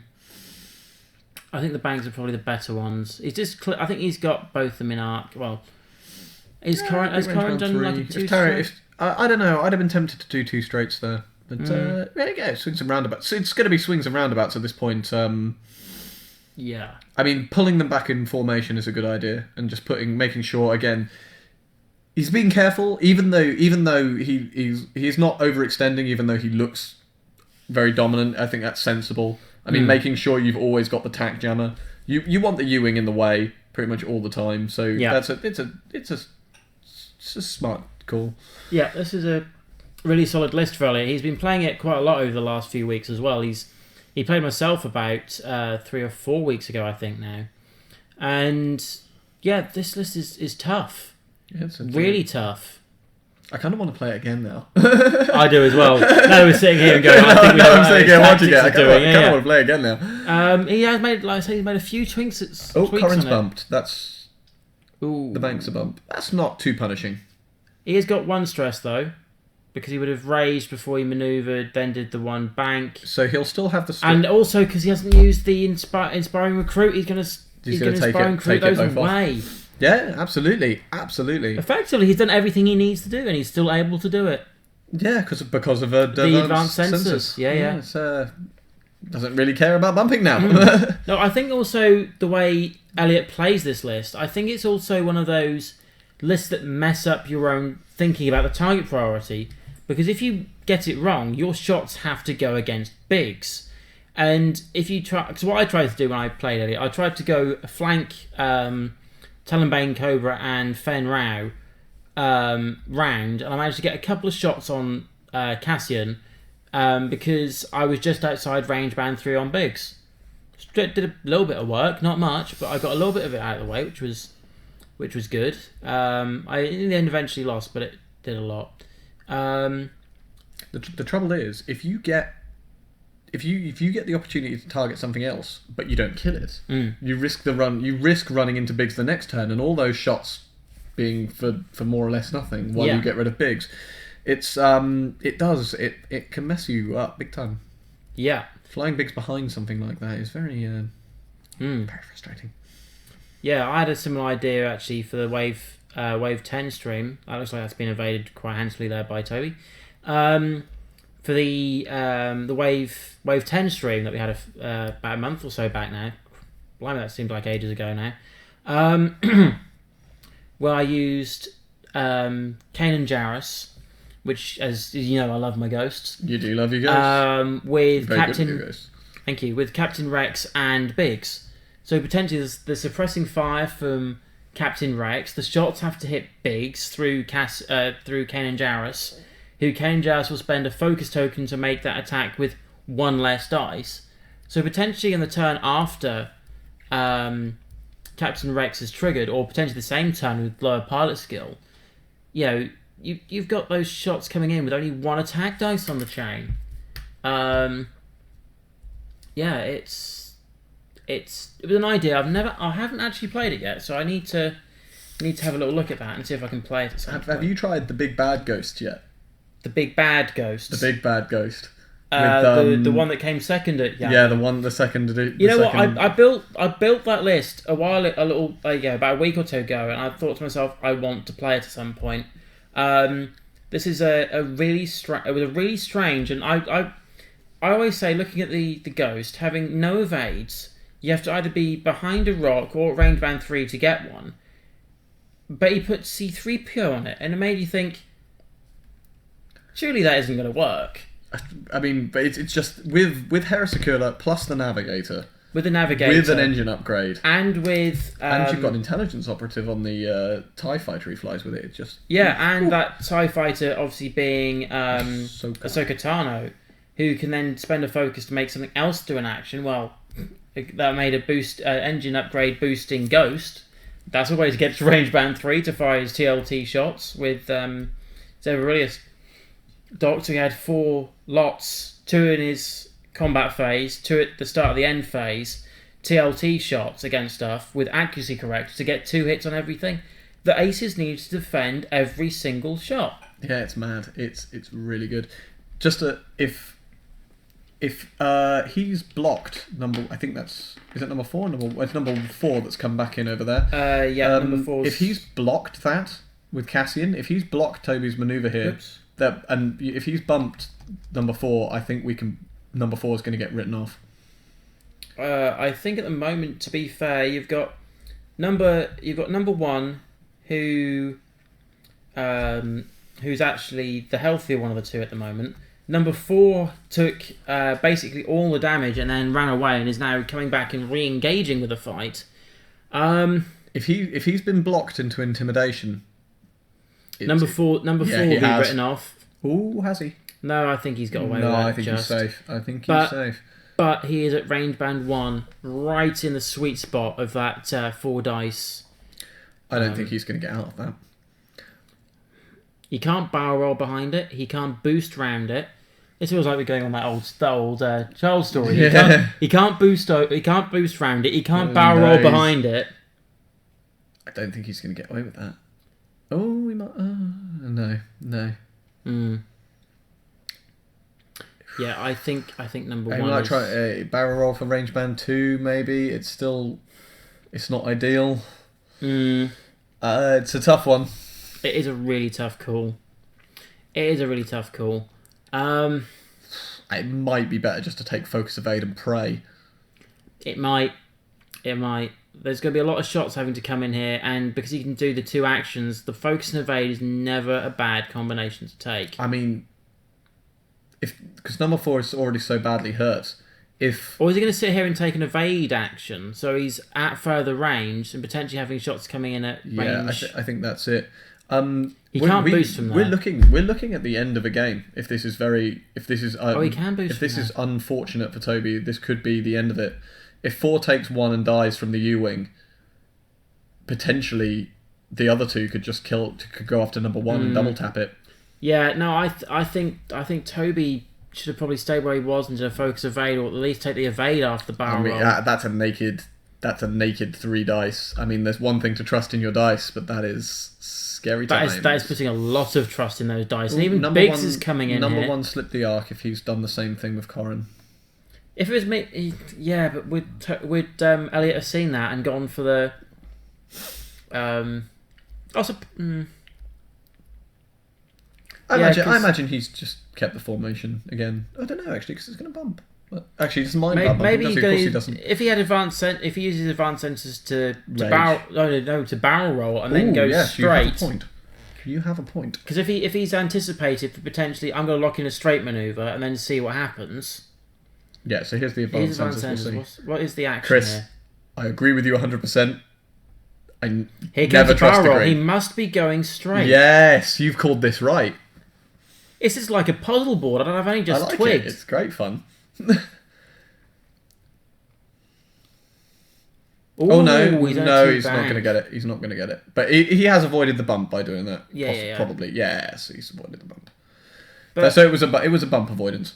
That's what he called that there. And he might have actually also slipped the arc here as well. So he's got 3 shots at number 4, and there's nothing that can be done about it. If you're Toby right now, do you burn number 1's pockets into Cassian just for the sake of doing some damage? I think he can't. Oh no, he might be able to because he might not have arc on Biggs. Yeah, won't matter. It's not range band 1. Biggs is certainly out of range band 1. No, Biggs is in quite easily within range 1 of Cassian Andor. No, but I mean he's not in range 1 of number 1, so the prockets will. Oh yeah, of course. Prockets will be able to fire. Yeah. If it was me and that option is on the table, then I would take it. I think. Oh, Was that fight? Was that a blank out? Yeah. Oh no, it can't have been. It can't have been. We're doing another shot. Oh, that looked good.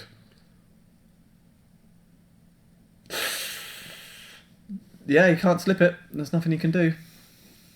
Yep. That is unfortunately. That is all she wrote for number 4, I believe. I was going to say that's all it can be wrote for number 4, and now it's a write-off. Yeah, I think you've got to proc it this. If you proc it this in a this is what I always say: play friendlies as if you're in a tournament situation. Look at the state of the board now.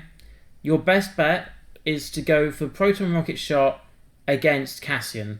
Strip those shields, and then you'll be saying, "I've got half points rounded down. I've got 16 points off Cassian Andor." It's not much. Yeah, here come the Proton. It's not much, but it's still something. In theory, he could kill it with a direct hit. Yeah.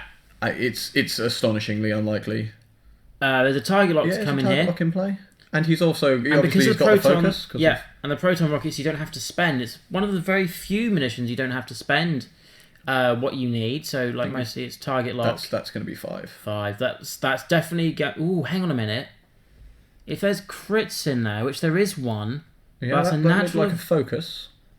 So that's shields. 2, and then see what comes up. 1. So that's 3.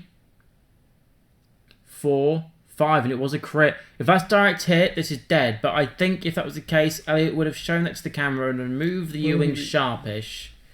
There's a lot of text in this. And that supposed to be seen. One procket absolutely tore that U-wing. Stun pilot. It's not too bad. So it can't be assigned straight maneuvers. Yeah, it's not. Yeah, I'll live with either. Yeah, live with that, wouldn't you? Yeah. I think at that stage, well, you could be fancying this. Go fine. I'll just sit here and stop. Yes, that's a good point.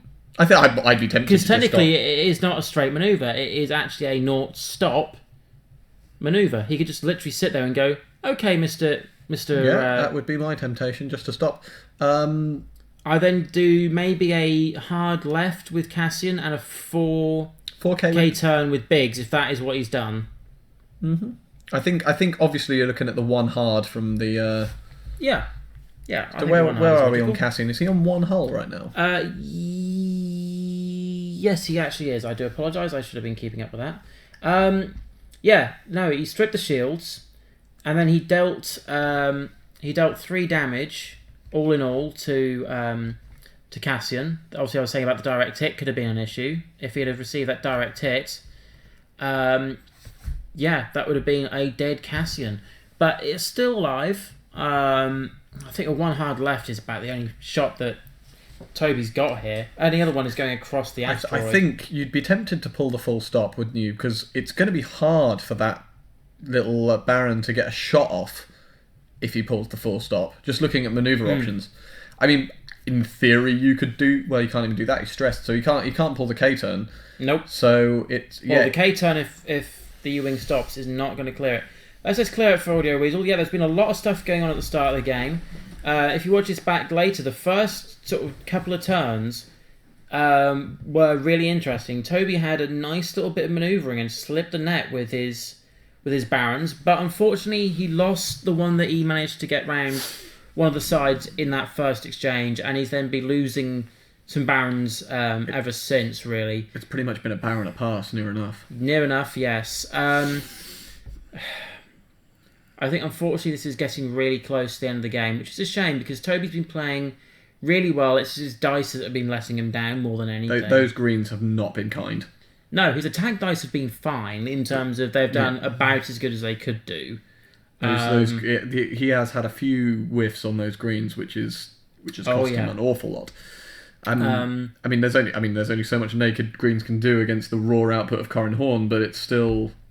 It was still an expected amount of return with firepower that just came in the first pass between Corran and Biggs without the double tap because there was no other available shots for your audio, just so you linked in here. He basically went Oh, that's a shame, Audio Weasel. But yeah, no, it was really, really good. This will, as a stream, obviously, we'll be finishing this off later, and it will be then going up as a full video for you to watch back on. Obviously, we'll be going up onto YouTube as normal at a later date.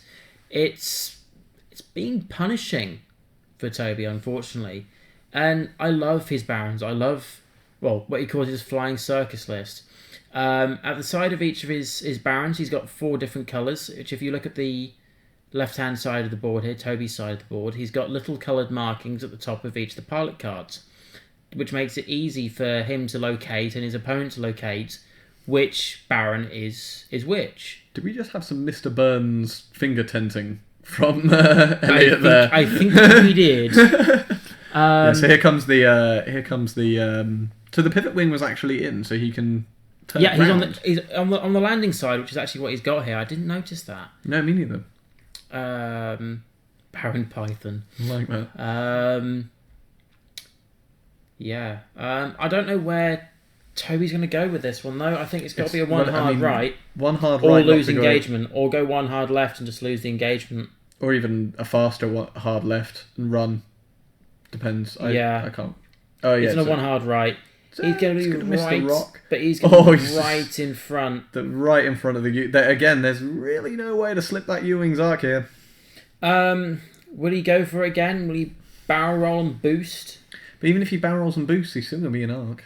There's no way to... Yeah, he's going to barrel roll. I don't think it's going to save him from the arc of the U-wing, though. It looks like he's actually placed dead along that line, so this is going to be really close. At this point, you just take out evade and pray. Yeah, again. I think so. I think Biggs is going to go over the top, and Corran Horn is going to do a hard of some kind left. So yeah, I think that Baron is going to meet its end probably this turn, or if not, next turn. If he is going hard left with Corran Horn, I would rage and then proc it. Well, Corran Horn can certainly clear a hard 2 left here. Yeah. And if he's done... Well, if he's done his advanced sensor to rage first, and he's accidentally clips, that's why Toby's it's not too bad, because it's a 2-speed, in which case it's a R2. But no, boosting away for range, and also this is going to save him from Corran's hard 2. Yeah, well, no, he still could have his hard 2 as an issue. He could use the advanced sensors to barrel roll backwards and then hard 2. And then hard 2. Yes, that would be the smart call. Here so there's the K-turn for Biggs. I think as long as Elliot's locked in this 2 hard left, he's open to a lot of stuff this turn. I mean, we're still... The U-wing's going to get shot. Biggs is probably out. We'll see what he's done with Corran. Yeah. So, he's not advanced censoring. Or has he just not done it yet? Yeah, so it was the hard 2 left. I might have been tempted to barrel roll backwards on that one. Or is he going to do it the other way round? Check if he's in arc. Which actually it looks like he might just be in arc. This is where it's going to feel the... Oh yeah, so here's the barrel. So he's going to do it the other way round. He just did it the other way round. That's perfectly legitimate. And he's right behind. I would think about possibly double tapping all of this. Double tap at range band 1. There's no way he's getting a shot back at you while stressed. Next turn. He's got no mods. If his dice roll 4 blanks. Well, I say that and he just rolled up 3 hits. If he leaves it on 1 health, the temptation to double tap is going to be there to finish the game off, I think. I mean, again, I'd do it. That's one gone. I get overexcited. I think we all, when we're in this situation, when you've got the bit between your teeth trying to close a game out, you always try and look for Is that a range band 3 from Biggs? Can you... I don't know if the list... It looks that way. No, so he's moving on to Cassian Andor here. And it would have been Cassian first anyway, because he shoots at Pilot Skill 6. There's no tokens there, but that is 3 hits. Wow. Again, a whiff could kill it. A whiff could end the game right here. Yeah, it still could. Because we've lost 1 shield so far off the TIE Advanced prototype here. So we'll just have to see. That's another. And so then I both gone, have they? Yes, they have. It looks that way. Okay, so if I do that, I will remove it that way. And a crit's gone through. Thrust control fire, so he gets another stress. He's double stressed. Can I have his red dice, please? I think we all... And at this point, it's been called. There's nothing else that he can do here. I think Corran Horn would finish the job. Well done, Elliot. Elliot is obviously consoling Toby at this point. It was a really, really, really tough game. And I think it's one of those games that you kind of really feel for Toby, and because that opening engagement was really swish. Yeah. I mean, if Elliot had done the banks rather than the straights, he'd have been in line for Prockets on priority targets. It was an intelligent play, and he just cut it off by doing those straights, which was unfortunate. Yeah. I think if it was me though, seeing one of those asteroids placed up, they could have all he could have had two pairs of advanced prototypes and just run them in that way. That might be. For me, the first opening turn was brilliant. The second turn, I'd have slowballed it. I just pulled one or two forwards with the barons, but I'm nowhere near as clever with them as Toby is. So. Yeah, I think the boys may now be on their way through, as I say. Yeah. As we say that, Elliot has now just joined us in the booth. With someone in tow. Congratulations. With Toby in tow. Well done. That was... I'll go move round here. Yeah, we'll let the boys in. The easiest option is let me move the table. And you let the guy who overcomplicates things realise that was actually there as an option. Yeah, so I think that second turn by you, Toby, that was an interesting one. We didn't see that one coming. No, we did not predict the movements on those second turns at all. It was fantastic. Very clever. Yeah, fantastic job. He avoided the arc of the U-wing superbly in that. Yeah, it was unfortunate that anti-advance went down under the weight of the shots. I kind of thought there was a chance he might, so I dialed in the 4 forwards. Yeah.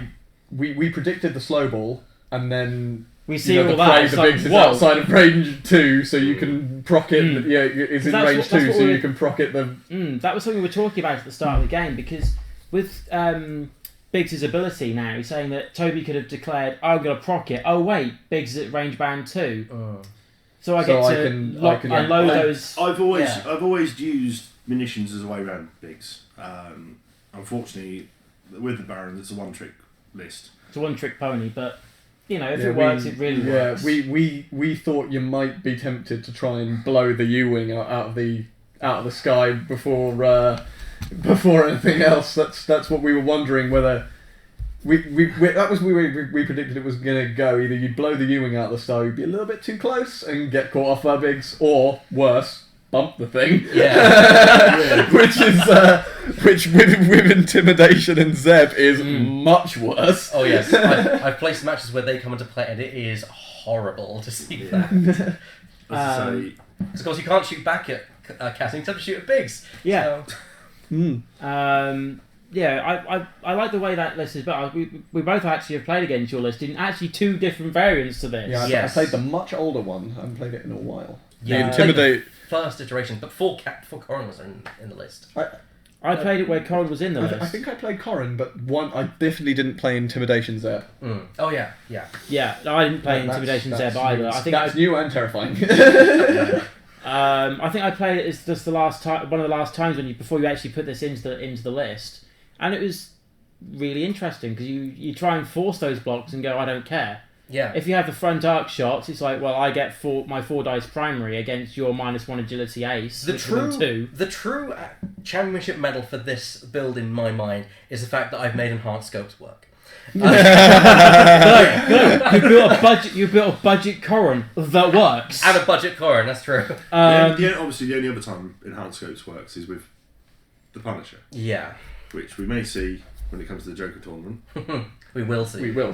Speaking of which, that's the one tournament we haven't mentioned tonight. We have gone through the other ones. On the 1st of April, as Mina mentioned last week, there is the Joker tournament here at Athena Games, where there is a... was there the poll finished actually on Friday? The poll is finished. It's a Star Viper, a Punisher, and a Hawk. Nice. So a Rebel Hawk. Somebody needs to fly the 4 Hawksmen. Oh yeah, absolutely. Someone probably will. Yeah, it's got to be. If I was flying, I probably would fly the Triple Punisher list that Dave has Either seen. that or just a Janels list. Yeah, actually, no, I played at the same time. That was the same time as I played Spandau Ballet, roughly, wasn't it? Was it? No, did you play Bomber Double Punisher? No, it's Triple Punishers that I flew. I'm very So sad we the played it bomber the night didn't. before a tournament and Yeah. it absolutely trounced the Y-Wings. It did. I'm It did. I'm That very sad the bomber didn't win the poll. I must admit, I kind of wanted the TIE bomber to win the poll. Well, it was ahead for Yeah. a while. I was like, Yeah. oh, are they going to let us have Crackshot Tomax Bren? And just I'm okay with To that. get back to the match, I actually think you forced me to definitely play Corran and Biggs much more differently than I have before. Usually I park them behind the U-Wing and keep them there. You forced me to disengage them and just have the U-Wing run interference while they just did their thing. Yeah. We wondered whether you'd switch it up and fly Biggs alongside the U-Wing. Like how you had at the start of the game when you had them set to up. make sure that Prockets went on Biggs rather than potentially on See, that would have worked in my Cassian. favour because I would have been able to kill Biggs off quicker. Exactly. And then Biggs is out of the question, and then I can concentrate on the U-Wing. We wondered whether three Prockets statistically blows Cassian out of the sky. So we were just Two is wondering not whether you'd be able unlikability if you roll whether you'd be 5 able to hits. crawl up to Cassian without bumping him and then just go munitions away and then see if you could get rid of him and then go, actually I'm not worried and now I'll worry about Biggs. But we didn't know whether you wanted to, or whether you'd try something sneaky and flanking Corran. There's a lot going on. I was going to go for my trademark opening move of the Barons, which is the 3-bank barrel roll It's- boost. it's End up clever. doing It's a 7 very forward, clever. but I decided not to do that because Elliot knows how I fly. So it's just like That how is- do we that's try also and- always- I mean, we were wondering whether we were sitting there sort of biting our nails, wondering whether Elliot had gone forwards or followed up with the bank.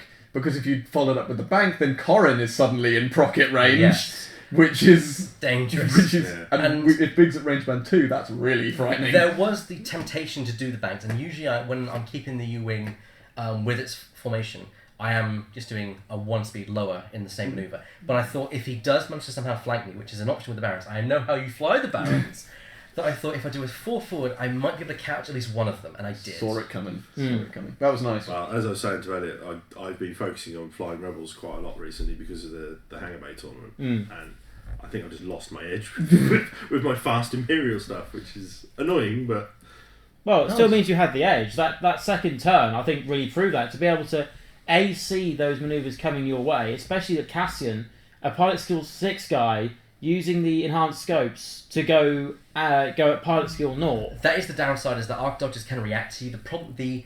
The trick is to get in a position where you will block the initial movement, and I didn't do that for the entire game. But in the end, I actually stopped flipping the pivot wing, you may notice. I just kept it on his landing side because I thought he's got to shoot at Biggs most times, and I'd rather be able to flip when I want rather than When I have But to. that was actually important. Yes. Good call there. Yeah, and like sort of midway through when we had one of those Barons on the rock, that was, you effectively blocked that because you just go turn around and just sit there, which is Someone's talking up Death Rain. we love Death Rain. Well, Toby loves Death I Rain. do. But- I've got many nasty thoughts with Death Rain and obviously Tomax now with his I can gain my EPT back. So Adrenaline Rush. Adrenaline One of my Rush or favourite Crack cards Shot, that nobody else seems to use. lightning. Is it It's lightning just the reflexes as temptation for Crackshot is just too strong. No, you see Adrenaline Rush and Cluster Mines. You can just do a 5k into somebody's face and go, have some mines! and then fly off. And go, oh, next turn. Oh, you're going to chase me, are you? Oh, that's mine! Yeah, that does sound frighteningly scary. It sounds a bit like doing the 5k on the Ghost and then fire out the attack shuttle out the of only way straight. the only way it's better is obviously Death Rain, flying up, just throwing a continent in somebody's face and going, bye! Pull the handbrake, throw this out the back, and I'm off No, again. because he launches it out the front. Yeah, front, and then so- there's a barrel roll. So if you throw a Conan out at the front, then you just do, what, a 2 or a 3 forward and just coast and then drop it out the back? Yeah. You get another free bomb! Thank you very much! And you've got the 2 bomb slots, so you can go Cononet. Oh, I know exactly where you're going to be. Have some cluster mines next turn. It's Or, like, or thermal detonator if it takes your fancy to stress some things. So, were you expecting the match to last as long as it did? Because you said at the beginning No. to me that it's either going to go very quickly for one of us, and that's it. yeah, if I'd got all the prockets off, it would have been quick. horrible. Yeah, it would have been very over. Yeah, no, you had to But shut as soon as you those start those picking- down. As soon as you As start quickly as you shutting them did. down and picking them off one at a time, which you were doing, focusing one down, apart from the Blue Baron, who seemed to escape for quite a while. Yeah, I think because I also forced you to consider where I was moving, you were playing my game rather than yours. Yeah. Because I was forcing you to move where I wanted you to move, or either you were going to bump into me and that's going to be bad, or you're moving around me, which I kind of know you want to move around me. So you just gonna let that happen. It's just like you're playing as Agent Callus. Oh, I'll let the rebels go today, and we'll get them tomorrow. That's a clever U-wing. I mean, you don't see it very much. So it's nice to see a U-wing actually do well. Or see a U-wing at all. It's yeah, more they are a rare beast. I've been looking at them to get one, and it's just like I don't know how I'd fly it yet. Would you like a copy of Inspiring Recruits? Because that's a really good reason to buy one. Yeah. I have to admit, there was a lot of mind games going on, because with the ability for me to remove a stress, I could remove a stress and think, oh, am I going to K-turn? Am I going to K-turn? That's like what we're doing with the Corran. It's like, do I advance sensors? Was it turn 3 or 4? There was lots of picking the dials up, then putting the dials down, picking them up. I've raged last turn, but I'm going to K-turn this turn, because I can. Because I can remove Cassian, and then I'm going to K-turn. That's where you need Boba Fett. And then I can take an action before I... No way. Yeah. Yeah. Or Tack Jammer. Or something crazy. Such a tasty 1 point upgrade for a Biggs list attack jammer. 1 point. 1 point for an evade dice. I'll take that. Thank you very much. Stealth device for a point for Biggs. Yeah, I think you're right on this, Chris. We've had quite a few different versions. I brought my PS4 guys to the casual tournament at the start of January. Isn't this the first time we've seen a U-wing actually do well on this? Hell, no, we've seen it. That's the first time we've seen a U-wing stay till the end of the game. Yes, that's it. Normally they are bullet magnets. Normally they are down like 1 or 2 shots. Problem is whenever I had a shot, goddamn, Biggs was in the way. Oh, range band 1 shot of you. I don't have a focus. Damn it, Biggs. We need an Imperial Biggs. I think that's also an advantage, because I could fire before you. I could token strip. And Imperial Biggs would be terrifying because you'd have decimators. Oh god! No. I wouldn't like the sound of that. But you started off really well, Toby. I when we saw those evade dice come out really against you, that was your dice. Well, they were big jokes and said my dice are gone camera shy. The red were fine. The green were fine. They were like, no, we're not playing today. No. The green weren't playing. No. We had fun though. Yeah. It did look like it was a really good fun game. We had a to good commentate laugh. on. We had a good laugh. It was a good game. It's nice to see the U-wing. It was like I say, it was good to actually commentate on a game like that, because it was nice to see Toby bring back the Barons game for the first time in a long while. I fought hard to get you to fly the Barons, because the Barons, we've never seen the Barons on stream, and I love the Barons. There's a good reason why I don't fly the Barons very often. That's true. We've seen that tonight, but it's a nice list, and I love the idea of it. Because I mean, we probably get the camera up and quickly show the people what the Barons actually look like, because we should probably. Do you want to go and get them? Yeah, I'll go get them. This is obviously one of Toby's many paint designs that he worked quite hard on these. We like these. Toby is my go-to painter. I play Star Trek Attack Wing as well as X-Wing. That is true. Does he have his business cards on? You do a plug. I've plugged his company so many times. We're fine. As long as he's happy. Maverick Miniature Studios. Maverick Miniature Studios. Check it out on Facebook, guys. For all your painting needs. Yeah. I get all my Star Trek Attack Wing ships painted, because the paint jobs that Whiskers do are awful on them. So I get him to repaint them, and he does a lot better job. Here we come. Perhaps I should spend more time not painting yours. Painting yours. So we've got the four Barons here. So as I was saying earlier, I referenced this on your cards. You actually put the colours up of the respective Baron alongside. So we've got he's losing all the bases Who's the here. leader? Is that what? It's white, yes. It's actually all themed on the First World War. So here's the white one, which is the same on the other side. Baron von Vic? Yes, I think so. something like that. Yes. Liechtenstein. Yeah. The green. Wait, I'm getting used to the cameras on the other side. I should learn that by now. But there. It's all reverse cam. It's Just put it in brilliant. front of me, Dave. Somewhere there. And obviously in the Imperial red, which is quite nice. The yellow one. And finally, the very elusive blue one. Yeah, blue was the elusive one. I was saying I like how you put the colours on the... Is that Audio Weasel saying the stripping would kill me? The shipping would kill you on on getting the stuff sent. But did you guys have fun watching the game? Yeah, we did. We had a lot of fun doing the commentary on it because we didn't, we didn't expect that manoeuvre right off the start, and it was, part way through when you sort of did that bank with Biggs. At that point, I thought, hang on a minute, Advanced Center's barrel roll 4 straight might be on the cards here. And at that point, I then twigged. I didn't twig the 4 forward. I didn't think you'd turn into that, but I did thought if I do the barrel roll, I'll gain distance to turn in next turn. So. It was, it became a sort of game of trying to predict you both, which was quite because when it became apparent that you weren't going to slow ball forward in that second turn, we were just like, anything can happen now. This game is definitely on. I don't like being predictable.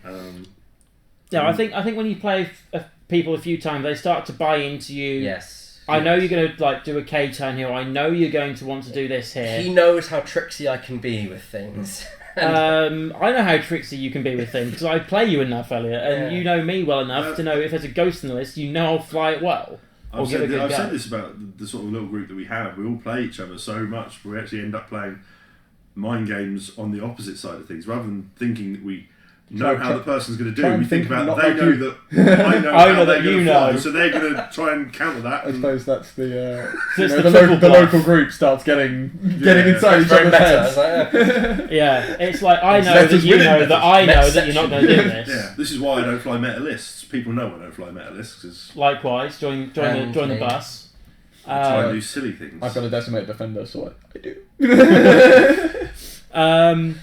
But I think that is the thing. We sort of learn each other's playstyle, and you start to get that sort of like predictable. So it's when somebody does something really out of the blue, like what you did in the second turn.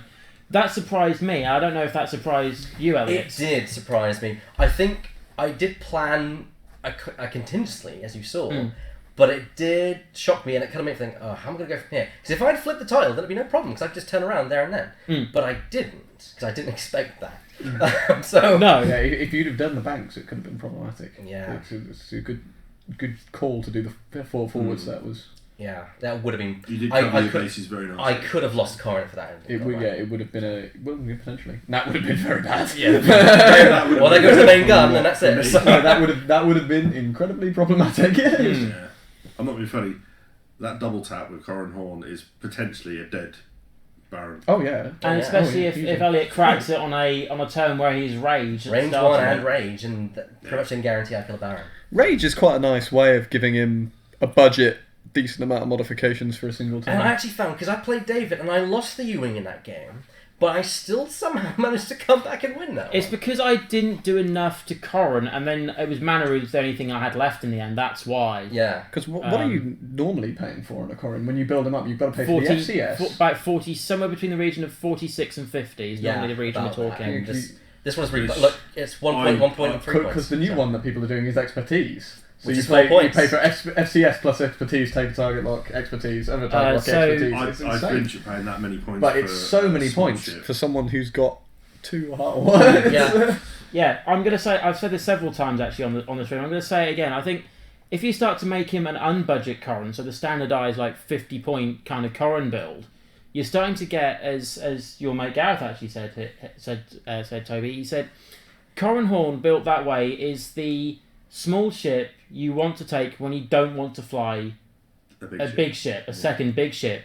Because 50 points, you can get a lot of a big ship. Like you've got Cassian Andor at 33. Barons. 2 Barons, exactly. I did look at maybe having a traditional Corran, but the cost was just too much. Yeah, way too much. You'd lose you'd lose too much because you've got to build bigs as it is, so you'd lose a lot. R2D2, that's plus 4 points on what I've got already. Then you'd have expertise, which is plus 4 points, plus 3 points. So already that's 6 points. So the thing is, where do you? Then engine upgrade, that's another 4 points. That rips literally. Well, you can't do that. You don't have the points. That rips Corran. Cassian complete from the build.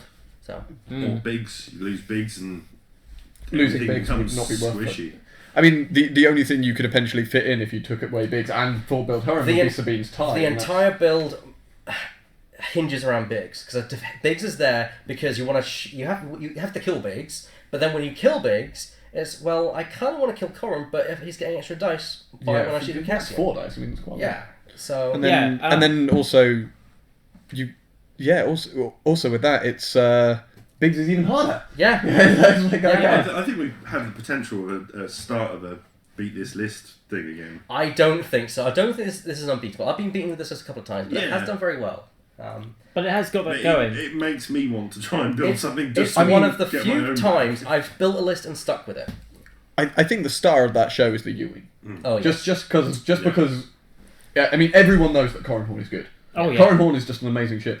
But Which is what that you've double done, tap what you've ability actually for managed to do with the Ewing is take a ship that nobody uses and actually make it into a decent ship. A Which large is cool. base bumper which strips your agility. Which, if you would have done that would have definitely been powering down. I mean, like let's be honest. If you throw anything straight into the front of Cassian Andor with Corran Horn behind him, you're gonna take some serious pain. Well, it's not necessarily that. It's because if he's in the front arc, you have Zeb being able to fire at primary and at -1 dice. So his Barons would have had 2 defense dice to deal with a 4 dice attack shot. Plus the double tap from That's Corran the Horn. And also, the spacing's actually just right that actually, if you are bumping Corran's flush, you actually have either a range 1 shot with Biggs and Corran, if they're in the So if you actually bump him. Yeah. Because you don't mind about bumping him, of course. No, You take of the course. action I still think our original matchup that we were planning, The sheep herders. the herd. this is your 4 shuttle nonsense, isn't it? I think that would have probably been Amusing. a bigger threat. Well, yeah, the trouble is with that is Corran double taps that, doesn't kill one because they're a shuttle and have loads of hull, And and they've also then got you can't mangler shoot cannons. next turn. It's kind of But because Corran's really good at eliminating small ships. Yes. So then Big ships now. Not so much. So yeah, the shuttles would have been. Of course, if he gets past the shuttles, turns around incredibly easily. Yep. And then you are a It's all shuttle. over. The shuttle's not It so much. literally becomes cow tipping at that point. Yeah. so it goes from the herder to the cow tipper. I think we should wrap this up. Yeah, Yeah. no. It's been a fun day. It's been a pleasure being on the stream. Thank you for having me, Dave. Thank you for joining us. Yeah, you've been good to do some commentary with it. So, like I said earlier, it's your first time being on this side of the fence, so it's No, I've enjoyed it. it's been exciting. It's exciting to also have the game that we had there this evening. If you join us part way through, like Audio Weasel, you can go ahead and watch this at your leisure. The start of the game is really top draw. Also, Blaster Hippo Ballet. Oh dear. Right. Okay. On that point, we'll have to sort of pack up here. We've not got too long before we end up closing up here. Yeah. So thank you guys all for watching here tonight. For all those who remember, there is actually a few tournaments on this weekend. There is the Magic the Gathering tournament here on Saturday. PTPQ competitive event. We've also got the Final Fantasy event going on Saturday as well. Opus 2 pre-release. Hey, we're filling in quite nicely here. This is good. Final Fantasy 9 deck. Final Fantasy 9 deck. And we've also got on Sunday the big event for most of us here. I'm not playing it. Is the Hangar Bay event, which Elliot will be playing in because we won't be streaming. I'm playing in it. I'm bringing 4 snapshot A-wings. 4 snapshot A-wings for Duke. That was the most awkward thing we've ever done. Let's scratch that one. Yeah, we'll edit that one out. But I'm glad you're playing that. Yeah, all 4 Ace A-wings, 2 greens, and outfit fit with various things, but mainly Duke and snapshot. I really want to find a way to get Shiranu into the escalation. I really want to do it. Right. Yeah. Anyway. No one's going to see it. No one's going to expect it. Anyway, so let's close things off here, guys. As always, my name's been David Lincoln. Alongside me for his first ever experience here, Richard Connolly, and obviously the 2 guys playing on the stream for you guys tonight, Toby Maverick Brown and Elliot Baker. Thank you guys, as I said, for joining us. Should watch the start of the game again because that was really good. But until next time, fly casual. Ta-ta, everyone.